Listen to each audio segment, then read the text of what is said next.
Olá, nesse bloco nós iremos tratar sobre a incompetência absoluta da Justiça do Trabalho como matéria de preliminar. Você tem que ter em mente que a incompetência ela será absoluta quando se tratar de incompetência em razão da matéria, em razão da pessoa, em razão funcional. A competência material da Justiça do Trabalho está praticamente definida lá no artigo 114 da Constituição Federal. E nós temos que a competência funcional diz respeito à distribuição das atribuições acometidas aos diferentes órgãos da Justiça do Trabalho. É bom ressaltar que a inobservância das regras que estabelecem tal distribuição, como a Constituição, as leis processuais e os regimentos internos dos tribunais, ela leva à incompetência funcional que é absoluta. E, portanto, deve ser arguída em preliminar de contestação. Vamos ressaltar também que na ação declaratória de inconstitucionalidade 3395, o STF suspendeu toda e qualquer interpretação dada ao artigo 114, inciso 1 da Constituição, que incluía a competência da Justiça do Trabalho às ações que sejam instauradas entre o poder público e os servidores estatutários, ou que possuam com ele regime jurídico administrativo temporário, aquele lá do artigo 37, inciso 9. Consequentemente, a Justiça do Trabalho não é competente para julgar as demandas entre estatutários e dos temporários e o poder público. Outro ponto também é a ADI 3684, que fala das ações penais. Elas também estão fora da Justiça do Trabalho. E o último é a súmula 363 do STJ, que são de honorários de profissionais liberais, que também estão fora da Justiça do Trabalho. Vamos ver um exemplo aqui de incompetência absoluta da Justiça do Trabalho. A reclamante postulou a condenação do reclamado ao pagamento de contribuições previdenciárias relativas a todo o período de contrato de trabalho. Isso aqui foi um fato que foi dado. Agora, será que a Justiça do Trabalho tem competência para essas contribuições previdenciárias relativas a todo o período de contrato de trabalho? Vamos ver aqui o fundamento. A Justiça do Trabalho é incompetente para a execução das contribuições previdenciárias incidentes sobre os salários pagos durante todo o período contratual. Nos termos do artigo 114.8 da Constituição Federal, compete à Justiça do Trabalho a execução das contribuições sociais previstas no artigo 195.1, a linha A e 2, e seus acréscimos legais decorrentes das sentenças que proferir. Então, somente relacionadas às sentenças, ao período das sentenças que proferir. Então, ali nós temos o fundamento. E olha o que diz aqui a súmula. Assim, conforme estabelece a súmula 3681 do TST, a competência da Justiça do Trabalho quanto à execução das contribuições previdenciárias limita-se às sentenças condenatórias em pecúnia que proferir e aos valores objeto de acordo homologado que integrem o salário de contribuição. E aí você pode concluir. Esclarece que a incompetência absoluta é matéria que deve ser tratada em preliminar de contestação nos termos do artigo 337. Lembra do artigo 337 que nós estamos analisando item por item? O item 2 vai falar sobre a incompetência da Justiça do Trabalho.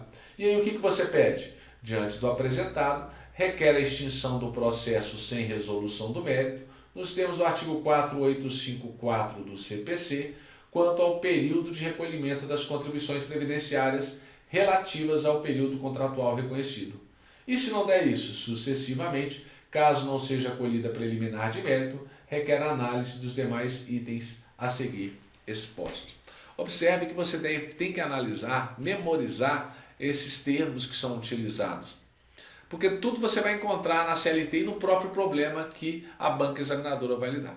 Então, terminamos aqui esse bloco e vamos para o próximo bloco falando sobre outra preliminar. Até a próxima aula. Olá, nós vamos falar agora sobre a incorreção do valor da causa como forma de preliminar. No CPC de 73, a incorreção do valor da causa era por meio da petição apartada. E hoje isso aí é lá no artigo 337, inciso 3 do novo CPC. E aí eu posso dizer para você que no novo CPC essa matéria, que deve ser arguída em preliminar, toda vez que aparecer. Então, dessa forma, caso não seja impugnado o valor da causa em preliminar de contestação, restará configurada a preclusão sobre a matéria. No entanto, tal preclusão ocorrerá apenas em relação à parte e não para o juiz, porque nós sabemos que o juiz pode determinar a correção do valor da causa de ofício até a sentença. Fique atento, caso seja presente alguma dessas hipóteses previstas no artigo 292, parágrafo 3º do CPC de 2015. No processo do trabalho, a importância do valor da causa ela serve para identificar qual será o procedimento adotado. Nos processos de dissídios individuais, cujo valor não exceda até 2 salários mínimos, nós vamos denominá-lo de procedimento sumário ou procedimento de alçada, como diz a doutrina. Nessas hipóteses, não cabe recurso até 2 salários mínimos. Não se aplica essa regra em ação rescisória e em mandado de segurança. Aí eu peço para que você verifique lá no artigo, na súmula 365 do TST. Agora, nos dissídios individuais, cujo valor não exceda 40 salários mínimos, vigente na data do ajuizamento da reclamação, ficam submetidos ao procedimento sumaríssimo. Lembra que nós já estudamos essa parte? Lembre-se então que estão excluídas do procedimento sumaríssimo as demandas em que a parte é a administração pública direta, autarquias e fundações. Guarde também que no procedimento sumaríssimo o pedido deverá ser certo ou determinado e indicar o valor correspondente. Agora, outras informações importantes relacionadas ao procedimento sumaríssimo é que não se fará citação por edital e incumbe à parte a correta indicação do nome e endereço do reclamado. E a apreciação da reclamação ela deverá ocorrer no prazo máximo de 15 dias do seu ajuizamento. Então, procedimento sumaríssimo, nós temos essas observações aí. Então, o que nós podemos dizer aqui, um exemplo da incorreção do valor da causa. Vamos acompanhar aí um modelo. O autor ajuizou a presente reclamatória em face do reclamado e não apontou o valor correspondente dos pedidos. Da simples análise do que foi pleiteado, verifica-se que, caso a presente ação seja julgada procedente, os valores não alcançarão o montante de 40 salários mínimos. Esclarece que nas reclamações cujo valor não exceda 40 vezes o salário mínimo vigente na data do ajuizamento da reclamação, ficam submetidas ao procedimento sumaríssimo. Sendo assim, o pedido deverá ser certo ou determinado e indicar o valor correspondente nos termos do artigo 852b(1) da CLT, o que não foi feito. Diante do exposto, requer o arquivamento do processo, ou seja, a extinção do processo sem resolução do mérito, nos termos do artigo 852b, parágrafo 1º da CLT e artigo 485, inciso 4 do CPC, e a condenação do reclamante ao pagamento de custas processuais.